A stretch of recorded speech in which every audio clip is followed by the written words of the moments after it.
Recordarás, Nico, la Time Warp a la que casi vas y a la que fue un amigo nuestro y en la que terminaron nada más que 5 muertos. Sí, nada más, nada menos. Nada más, por eso digo, nada más que 5 muertos. Que después cuando nos enteramos a través de las noticias y de todo lo que había sucedido y que suceden casi todas las noches acá en Buenos Aires y en algunos lugares del interior ligado a estas fiestas electrónicas, es casi un milagro que haya nada más que 5 en esas fiestas grandes. La verdad que es una cuestión que uno no atiende, sobre todo nosotros que tenemos, yo 24 o 23, digo, una edad donde estamos medio boludeando por el mundo, donde capaz las responsabilidades son el trabajo, pero a la hora de salir no medimos mucho las consecuencias. No somos muy conscientes también de las cuestiones de mezclas que hacemos entre alcohol, posiblemente pastillas u otras drogas, digo, ya sea... Es un tema que siempre está en el fondo, pero no se habla, ¿no? Un tema, entre comillas, tabú, que le cuesta a mucha gente, tanto a la gente en sus casas como al periodismo, como a todos los sectores le cuesta mucho tocar este tema, y es un tema que todo lo contrario, al ser un tema tan importante, tendría que hablarse, tendría que concientizarse y tendría que cada vez más salir a la luz, ¿no? Bueno, sin duda, y como a nosotros nos parece que es una temática que, más allá de que no haya habido, gracias a Dios, un accidente en la última semana, es un tema que merece ser tratado y bueno, para eso lo tenemos acá. Enzo Maqueira, que es escritor, escribió el libro de Electrónica, que un poco, según lo que estuve leyendo, trata esta temática de, en general, la noche, más allá de las fiestas electrónicas, la noche en sí en Buenos Aires y cómo la actitud que tienen los que salen, los adolescentes, los jóvenes, frente a este vicio o esta necesidad de el descontrol, el agite, bueno, y todo el mundo del alcohol y las drogas, pero que lo diga él mejor. Enzo Maqueira, ¿qué tal? Buenas tardes. Buenas noches, ¿qué tal? Buenas tardes, buenas noches. Afuera está muy oscuro, ¿no? Porque viste que ahora en invierno es terrible la oscuridad.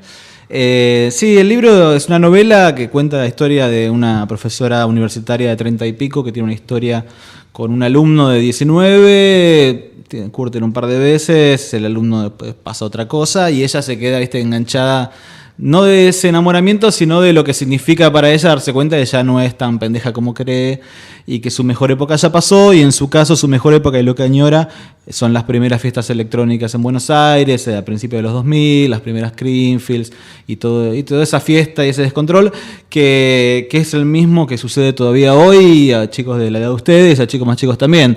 Es un poco, y contando esa pequeña historia de desamor y de melancolía o nostalgia por la adolescencia perdida, sin darme cuenta terminé haciendo una especie de trazado histórico y de pintura generacional de lo que vivimos nosotros, tanto yo que tengo 38 como ustedes que tienen 23. Vos ibas a ir a la Time Warp, yo probablemente no sé si iba a ir a esa, pero hubiera ido, si hubiera tenido 5 años menos, no te digo 20, 5 capaz que iba. Estamos en la misma, y es una misma que es novedosa, que ustedes decían antes, temas tabú. Es real eso, es tabú de la boca para afuera, porque todos sabemos que la droga está, ni siquiera vuelta a la esquina, está en esta mesa, si queremos, no es literal. Sí, bueno, Nico lo tenía en la mochila, pero bueno, claro, tiene un olfato especial para esto. Pero es un tema que está tan presente, es ridículo que todavía sintamos pudor de hablar de las drogas en los medios, o que haya periodistas que no quieran o que sea tabú. Es lo mismo con el sexo, ¿no? Son ridículos, muchachos, si lo hacemos todo el tiempo todos. Entonces es mejor, me parece, cuando hay un problema, para evitar más muertos, hablemoslo sin careta, dejemos de mentirle a nuestros padres, a nuestros hijos, a nuestros hermanos, a los televidentes, digamos la verdad y exploremos qué soluciones podemos encontrar al tema. Sí, recuerdo unas semanas después de la Time Warp, escribiste para Anfibia, que es un sitio que recomendamos y vamos a recomendar en particular esta crónica que habías hecho se llama Abran el plano, me tapan con música, que es más o menos tu relato sobre cómo te fueron llevando a los distintos medios, cómo eran tus reacciones, cuáles eran las preguntas y cómo básicamente era muy difícil sacar un mensaje como realmente que le sirva al espectador sobre lo que había sido la Time Warp, sin, digamos, o la noche en general, sin la cuestión básica de, no, bueno, eran unos pibes que se drogaban, o, bueno, no, es un sistema que está mal y punto. Y es como, bueno, te quería más que nada preguntar por ese lado, digo, cómo es esta cuestión de encontrarse con los medios que de golpe se abren, que te invitan, que te dan como un espacio para vos poder contar un poco lo que parece que nadie quiere hablar, pero que después, como bien decías, de la boca para adentro es algo que está muy notorio en la vida social. Y es como, bueno, ¿cómo te encontrás con eso? Digamos, que nos cuentes un poco este relato. Sí, al principio me puso contento que me llamaran porque sentía que, bueno, estaban llamando a alguien que podía dar una visión distinta a la que suponía que iba a dar la mayoría de las personas en televisión, que era, bueno, eran unos drogadictos, ¿dónde están los padres? La culpa de los chicos o de los padres. Entonces, que me llamaran, dije, bueno, tengo una oportunidad de presentar la otra campana, o decir otro discurso. Así que me gustó y lo disfruté. Ahora, ese otro discurso lo pude decir 1, 2, 3 veces, a la cuarta el tema realmente ya no daba para más, porque llegó un momento en que yo empecé planteando la necesidad de legalizar las drogas. Fui directamente con eso, muchachos, ¿por qué las drogas son legales, o sea, y otras son ilegales y otras legales? O sea, ¿qué pasa ahí? Y me acuerdo que la primera vez que lo dije se escandalizaron, no me acuerdo, en el programa Andrea Politi creo que fue, dije... Sí, un programa polémico. Digo, no llegó, claro, dije, no llegó la hora de legalizar las drogas, y dijo... No, como que hubiera dicho, viste, tengo cáncer de próstata y te lo voy a pasar a toda tu familia. Y lo curioso es que en el corte no era la misma actitud. En el corte era así, yo también fumo porrito. Entonces, ¿por qué cuando se prende la cámara me decís eso y cuando en el corte otra cosa? ¿Qué me decían ellos? Tenemos que proteger a la gente, tenemos mucha responsabilidad. Y yo le retrucaba, la responsabilidad es que vos digas la verdad, no que le disfraces a la gente la realidad. No que le digas al padre, su hijo se droga, es un enfermito, y usted no se droga cuando el padre toma Rivotril y se droga igual, cuando su hijo puede drogarse todo lo que quiere y capaz que no es ningún enfermito. Si el que se droga soy yo, sos vos, es el kiosquero, el taxista, también está el enfermito. Es una cuestión que atraviesa toda la sociedad y me parece mucho mejor, y era lo que yo trataba de plantear cuando iba a la televisión, decir la realidad, decir la verdad, que no se trata de drogadictos, sino una sociedad acostumbrada al consumo, llevada hacia el consumo de todo tipo, que seguir careteándola. Pero bueno, fue como, lo intenté y al final obviamente siempre gana la televisión y terminaron careteando como querían ellos. Pero mi revancha fue escribir la nota en Anfibia, donde pude contar cómo había sido todo el proceso. Sí, vos, aparte, bueno, sos escritor, claramente sos escritor, es a lo que te has dedicado, pero tenés como esta sensibilidad social de tratar de entender un poco, de preguntarte a vos mismo y de analizar la situación particular esta que te ha tocado vivir a vos de cerca, que es la noche, digamos, y esta cuestión de los hijos de los 90, que tenían como la necesidad de salir, que vivieron las primeras fiestas electrónicas antes del boom, y que ahora ni hablar, que ha explotado y que gente de toda edad va y que hay como varias por año y demás. Digo, ¿pensás que hubo un cambio, que hubo algún cambio? No sé si tanto las autoridades, porque claramente las autoridades para mí puedo adelantar que no, después vos me dirás bien, pero aunque sea en la mentalidad de la gente, digo, ves que el que salía y que iba a la Time Warp y se rompía y se empastillaba y hice todo, ahora tiene un poco más de conciencia después de lo que sucedió, o que en realidad fue una cuestión del primer mes, bueno, no, prohibámoslas, no, hay que tener cuidado y chau, y ahora viva la Pepa y es como si nunca hubiese pasado nada. Mira, creo que va a pasar un poco como pasó con Cromañón, que sí, al principio uno era más consciente de las que hubiera salidas de emergencia y demás, y después con el tiempo te vas olvidando y vas perdiendo esa conciencia, o la mantenés. Yo realmente desde Cromañón, cada vez que entro a un lugar donde hay mucha gente así, miro dónde están las salidas de emergencia y si no hay fuego. A mí me quedó eso, siendo que yo no participaba de la cultura del rock, ni iba a Cromañón ni nada. Y lo mismo ahora con la Time Warp. Creo que muchos sí se van a acordar y lo van a tener en cuenta, otros se irán olvidando, después nacerán nuevas generaciones que no lo sabrán o lo tendrán muy lejos y no lo tendrán en cuenta. El problema o el asunto está en que las autoridades hagan algo al respecto, porque no hay ninguna diferencia entre lo que pasó en Time Warp y lo que pasó en Cromañón. Pasaron 12 años y fue lo mismo. Es decir, ¿cuál es el problema? De fondo, había demasiada más gente de la permitida por corrupción política y empresarial y no se habían hecho los controles necesarios. Sí, un defecto en los controles. Es lo mismo. La diferencia que hubo a partir de Cromañón es que si bien un montón de estas cuestiones se mantuvieron, como bueno el acceso de menores, mayor cantidad de gente y demás, los controles sí empezaron a tener capaz más precaución con las cuestiones que se ingresan, digo, lo cuando inífugo, hablamos ¿no? de Que sean materiales lo inífugo inífugos. y la cuestión de las salidas de emergencia que uno ve como más latente, sobre todo en los lugares autorizados donde tocan bandas y demás. Exacto. Que no son tan under, que no son el patio de una casa, básicamente. Pero en las fiestas electrónicas es como un mundo que a la vez mueve menos gente, que tiene mucho menos prensa, porque capaz una banda de rock tiene como un poco más arrastre que las fiestas electrónicas, que tienen como hasta algo más de íntimo y algo más de... Sí. No sé si secreto es la palabra, sí, pero que no es mainstream. Eso porque los medios de comunicación son muy conservadores. Sí, sin duda. Entonces, hasta para que te acepten a David Guetta, por ejemplo, al nivel de los Rolling Stones, tienen que pasar 40 años y David Guetta va a estar muerto y ahí van a darse cuenta de que David Guetta hoy es más importante o igual importante que los Rolling Stones. David Guetta tiene su propio avión, o sea, viaja en su avión privado. Entonces es una eminencia mundial. Lo que pasa que, bueno, viste, todos los medios no te lo van a aceptar hasta que no sea tan evidente como para que lo tengan que hacer. Claro, es que, por ejemplo, por lo menos acá en Argentina es muy notorio la diferencia entre la electrónica, básicamente, y los DJs locales, con la movida que puede tener el rock y demás. Pero como bien trataba de decir, no hay los mínimos controles que se empezaron a hacer a partir de Cromañón y esta conciencia que se creó que hace que vos de golpe hoy me la estés nombrando, digo, como ha habido otros accidentes, pero Cromañón ha dejado una huella en la historia. Tengo como la sensación de que la Time Warp ha sido como, tal vez por la cantidad de muertos, digo, para hacer un dato de la realidad, no he tenido cambios, no ha habido cuestiones de precaución o de prevención o de lo que sea de controles con respecto a las fiestas electrónicas en general, digo. Creo básicamente los mismos lugares que están habilitados antes los siguen estando, las drogas que se consiguen son más o menos las mismas. Sí, el tema de drogas no va a cambiar hasta que, hasta que no se legalice y se ponga sobre la mesa el problema no lo puedes resolver nunca. Si vos siempre vas a esconder algo ilegal, es algo que está bajo la alfombra siempre, no lo puedes reglamentar solo lo puedes perseguir. Y bueno, es medio estúpido, ¿viste? Perseguir algo que vos mismo lo prohibís y por lo tanto haces que lo escondan, es más fácil no prohibirlo y que esté a la vista, entonces ahí lo podés controlar. Con respecto a los cambios, sí se suspendieron las fiestas masivas, no sé hasta cuándo, aparentemente vuelven las fiestas masivas y sí hubo varios boliches asociados con esta gente, Stinfal y demás, que cerraron. Ahora yo no sé, se siguen haciendo por supuesto fiestas en casas o en boliches cerrados, también en boliches normales. O sea, no se va a resolver y no hicieron nada el gobierno. Y lo peor de todo es que hace poco salió la noticia de que los chicos habían muerto por haber ingerido cocaína, marihuana. Era como, te lo ponían en el título como un cóctel de drogas. Es decir, tomaron cocaína, marihuana, éxtasis, popper. Después en la nota decía que en realidad no era que todos habían tomado todo ese cóctel. Cada uno había tomado una cosa, dos. Tampoco es tan raro que uno se meta 4 o 5 sustancias distintas en una noche. Es muy normal. Ahora, ¿por qué muere ahora gente? Claramente porque había más gente de la necesaria, no había suficiente agua y no había suficiente ventilación. Porque eso que hicieron esos chicos, no lo hicieron esos 5 chicos nada más. Lo hicieron ese día, lo han hecho 2.000. Y cuando iba yo hace 10 años lo hacíamos también 3.000, 20.000. Todo el mundo hace eso. Entonces, ¿por qué se mueren estos 5? Y bueno, evidentemente lo ambiental es lo que tuvo injerencia acá. Sin embargo, ese análisis científico sirvió para que la justicia liberara a los que estaban presos. Entonces, ahí te das cuenta de que la justicia no funciona, que el gobierno es corrupto y que no se va a resolver nada y van a seguir muriendo gente. La próxima será una cumbia en un circo.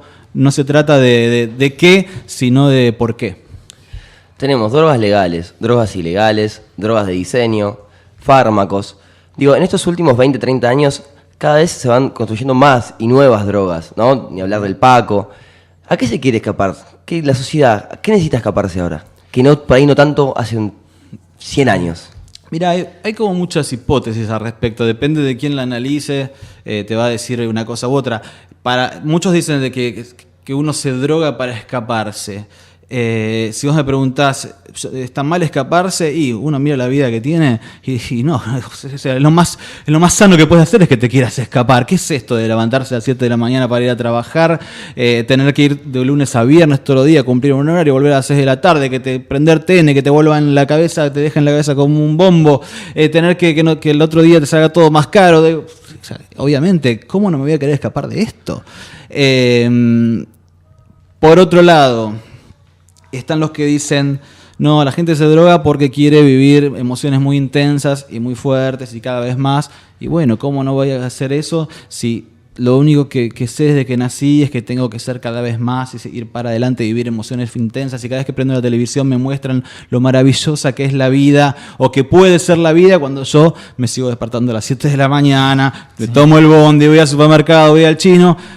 Con suerte, una vez por año, 15 días, me puedo ir a algún lado, a Nueva York si tengo mucha guita, o a Santa Teresita, o aunque sea a la terraza de un amigo, con suerte. Entonces, ¿cómo no me voy a querer escapar, no?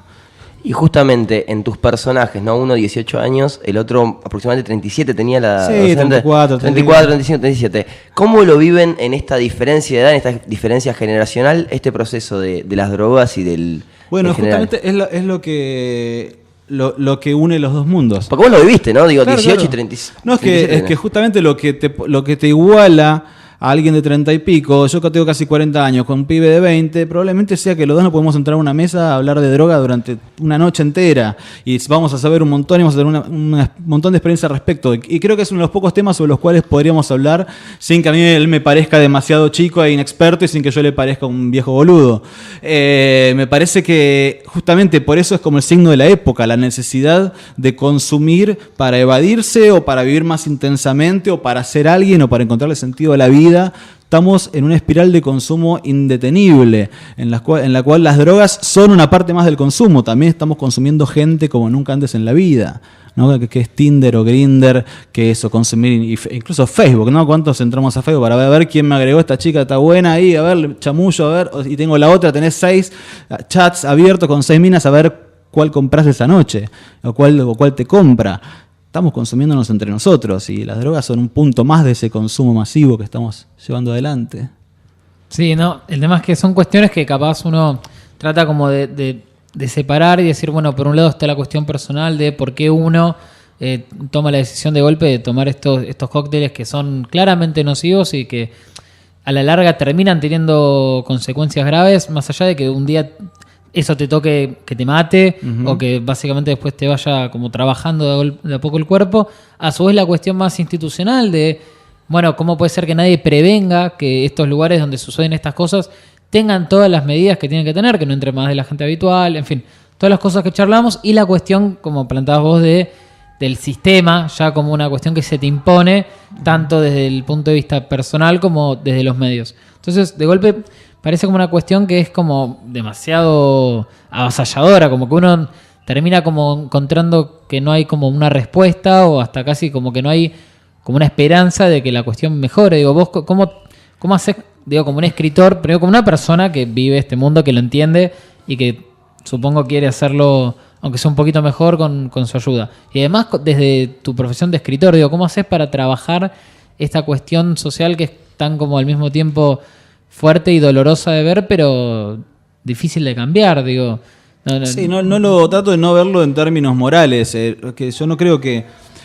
sea peor que la gente se drogue, simplemente creo que sucede. Sí. Si la gente lo hace, y por algo hacer, así como, ¿viste? Sería como decir que es malo que haya homosexuales. No, si hay homosexuales, hay gays, lesbianas, bueno, es natural, por lo tanto es natural. Si desde que la humanidad existe, la humanidad buscó formas de embriagarse, de perder la conciencia, de alocarse, con el alcohol, por ejemplo, que es una droga legal, o con plantas mágicas, o hongos y demás, quiere decir que es natural también, lo necesitamos, lo hacemos. Entonces, me parece lo primero es tomárselo con calma y aceptarlo, ¿viste? Somos esto. Y lo último que hay que hacer es lo contrario, es pensar, bueno, no, es malo, es caca, es feo, porque cuando uno lo negativiza, lo anula. Si lo anulas, no lo podés pensar. Y si no lo podés pensar, se te va de las manos. Entonces, te metés más droga de la que tendrías que meterte, te haces adicto, o te emborrachás y tenés un coma alcohólico en tu fiesta de egresados. Y todo lo que ya sabemos, es decir, todos necesitamos escaparnos, tomar algo, consumir algo en algún momento para irnos. Incluso, aunque digas, no tomo alcohol, bueno, pero capaz que sos un fanático religioso. Bueno, también es una manera de escaparte de la realidad, ser un fanático religioso. O sos un obsesivo del trabajo, o vas al gimnasio y te volvés loco por estar cada vez más tonificado. Claro. O sea, por algún lado sale, ¿no?, la necesidad de salirse del cotidiano. Entonces, es importante entender que es normal y que sucede porque somos humanos y somos así. Y los animales también tienen conductas que capaz que no las hacen bien, pero las hacen, ¿entendés?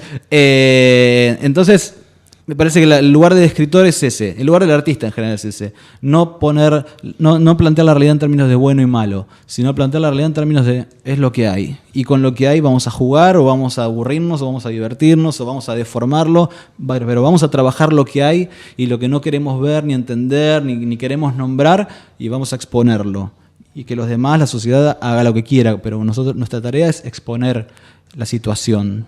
¿Y estás trabajando en algo vinculado a la temática o estás abordando capaz otras cuestiones? Estoy por otros lados, pero cualquier creador siempre va y viene sobre lo mismo, de una forma o de otra. No hablaré de las fiestas electrónicas, pero seguramente hablaré de las frustraciones que le provoca a mucha gente de esta sociedad de consumo, sociedad contemporánea, ¿no?, donde tenés que ser alguien y tenés que ser importante y tenés que ser famoso, ¿no?, que también eso es otra herencia que nos dejó el menemismo y que no se nos desprende, no que vemos hoy, sino gente desesperada por fama todo el tiempo, sacándose selfies, esperando sus likes, o ser una estrella en Twitter, o ser youtuber, o que le den bola de alguna manera, ¿no? Está todo el tiempo que quiero lo de Gran Hermano y demás. O sea, es el momento en que todos quieren sus 5 minutos de existencia ante los demás, que eso parece ser la fama para algunos. Y creo que va a ir por ese lado el próximo libro. Bueno, bastantes cuestiones que has planteado y que vamos a ver cómo lo tratás. Digo, ¿tenés pensado hacerlo como una cuestión más bien, si querés, de ensayo o más yo siempre contar una historia y a través de esa historia ir mostrando estos... Yo escribo casi siempre matices. Novelas, tengo pensado unos ensayos en un momento, pero... Más por para el un momento grande y te divierte más permitas la ficción. reflexiones. Sí, en un momento, ¿no? justo Cuando me aburra. Nos diste el pienso. Sé que te saco un poquito de tu rango, no es la tecnología, pero la tecnología, por un lado, que siempre lo discutimos acá, tenemos un columnista que siempre toda la semana nos viene con las mejores novedades tecnológicas, y por ahí, por un lado, se discute y se habla del tema, y yo soy por ahí el más reacio que digo que nos desconecta. ¿Vos qué pensás en esto, el tema de la tecnología? ¿Nos está desconectando más? ¿Nos está conectando más? Digo, a simple vista... Las conexiones son cada vez más sencillas, con cualquier persona de cualquier mundo. Digo, justamente contábamos una noticia de una turca que viene, o no, una siria que viene acá a La Pampa. Digo, por Facebook puedes encontrarte con miles y miles de kilómetros. ¿Qué opinión tenés al respecto acerca de la tecnología? Yo no soy muy amante de la tecnología, creo que realmente hay un montón de cosas que están buenísimas, que sí nos conecta un montón. Al mismo tiempo el precio que pagás por estar sobreinformado es que al final estás desinformado. Eso es uno de los saberes de la comunicación social. Y lo mismo con esto, el precio que pagas por estar hiperconectado es que en realidad no estás muy conectado con nada ni con nadie. Por lo que decía antes, ¿no? Vos capaz que para salir esta noche tenés 4 o 5 opciones, una que te aparece a las 3 de la mañana con WhatsApp o por Facebook o por... O sea, entonces como es muy difícil comprometerse con una cuando tenés tantas, y eso es aplicable a todos los órdenes de la vida, tiene sus pros y sus contras. Lo que a mí más me preocupa es la tecnología, lo que aún lo suelo pensar y me asusta, es que es muy perecedera. Vos, por ejemplo, yo tengo un montón de videocassette, de VHS en mi casa, como 40 cosas que había grabado en su momento, porque me parecían que eran importantes para conservar para mi vida, y de esos 2 pasé a DVD nada más, los otros se perderán para siempre, y ahora no me parecen tan importantes, pero cuando tenga capaz 90, 80 años y llego, quizás sí me van a parecer importantes, o quizás dentro de 500 años, uno de esos VHS, no el mío, pero el que alguien dejó pasar, tenía algo importante, y me da la sensación de que ese es el problema con la tecnología, no tenemos algo material, está todo en el aire, y cada vez más, está, ¿no? en la nube. La nube. Y entonces, ¿qué va a pasar? ¿Cuántos recuerdos, así como lo mío es un caso particular, pero multiplíquenlo por todo, por lo general y por la historia, por lo que vale, lo que es necesario que perdure? Y me pregunto eso, ¿no? ¿Cuánto va a quedar de lo que somos ahora o de lo que fuimos alguna vez? Sí, y un poco también el narcisismo de pensar que muchas cosas de golpe tienen que ser importantes, cuando en realidad de golpe tenemos registros de otras épocas absolutamente remotas, de los cuales los registros son muy difíciles de estudiar. Exacto. Y que hay muy pocos, y sin embargo hemos podido aprender tanto. Digo, tal vez si hubiesen tenido la capacidad de grabarse y ponerse a hablar, hubiesen dicho tantas boludeces que hubiese sido muy difícil analizarlos y sacar como una conclusión. Y fíjate que en este momento que estamos todos desesperados por estar ahí en Facebook y en Twitter y que nos den like y demás, si mañana se corta la luz, desaparecemos todos para siempre, ¿no? Y bueno, cuando termina se el mundo, corta la luz, nunca sabrán de nosotros. Sí, que pensábamos que éramos tan populares en las redes. Sí, es un experimento que se puede hacer muy sencillo. ¿Cuántas veces se corta acá? Bueno, por desgracia en Buenos Aires pasa más seguido de lo que a uno le gustaría, que se le corta la luz así sorpresivamente y uno parece como desconectado del mundo. Digo, de golpe uno deja de tener internet, deja de tener acceso a todo lo que tiene que ver con la electrónica, no tenés luz, digamos, para ver. Ahora, qué lindo es, ¿viste? Cuando se corta la luz y de golpe cuando te resignas decís, bueno, voy a tener que hacer otra cosa. Sí. Y siempre por lo general haces cosas que no haces nunca y que están buenísimas y que no volvés a hacer hasta el siguiente corte. Leer y dormir, básicamente. Y tal vez charlar con alguien si tenés la suerte de estar. Charla. Yo me recuerdo tener como conversaciones que no tengo nunca con mi familia. Los juegos de la copa, bueno, para cuando. También salen cosas que están buenas siempre, pero bueno, uno somos realmente esclavos del celular, ni hablar. Habría que un día de esos que se corta la luz hacer como una cosa y filmarla, ¿no? Como para... Así arranca la película de terror. Sí. Así arranca la película de terror. Así que más cortes de luz entonces, no pidamos más luz, pidamos cortes. Chicos, por favor. Sí, tampoco gas. Uno cuando tiene frío, digo, uno se conecta con otras cosas, ¿no? De otro lugar. Se abraza. ¿No? En patas, en remera y sin luz. Tal vez es lo que nos quiere llevar a hacer este gobierno, ¿no? Estar todos como más conectados, menos pendientes de la computadora, más del contacto físico. Unidos podemos... Lavarnos la transpiración, digo, para evitar el agua. Bueno. podemos obviar algunas cosas, digo, no tan La así. higiene está bien. La higiene es uno de los grandes avances de estos últimos siglos, hay que mantenerla. O sea, sobre todo en Argentina, somos realmente un país ejemplar en ese sentido. La ¿Higiene? verdad que, sí, porque los europeos, que está todo bien con los europeos, pero no. Las Y por cosas eso no. tienen buenos perfumes. Bueno, tal Claro. vez la higiene personal acá sea como una constante que en Europa no, pero ellos tienen higiene en otros aspectos. Higiene tal de vez que- ciudadana, ¿no? Sí. Y pero también las ciudades son muy chiquitas, es fácil limpiar. Eso sí, son Y- 20 cuadras, ¿no? Sí, Así que lo sí, limpia sí. cualquiera. Y tienen 2000 años de historia. digo, Claro, acá tuvieron tenemos tiempo de 200. limpiar. Chicos, nosotros estamos recién descubriendo la agricultura. Dennos un tiempito. Así es. Bueno, Enzo, muchísimas gracias por haber venido, por la charla, Gracias. por todo. Enzo Maqueira ha pasado. Nico, ¿nos querés comentar? ¿Alguna repercusión que haya habido en nuestras redes sociales? ¿Las querés volver a dar? Ya que nosotros estamos pendientes de sus likes y de toda la notoriedad que nos puedan dar, por favor, porque si no, no vamos a Y lo sobrevivir. bien que hacen, ¿eh? Y lo bien que hacen.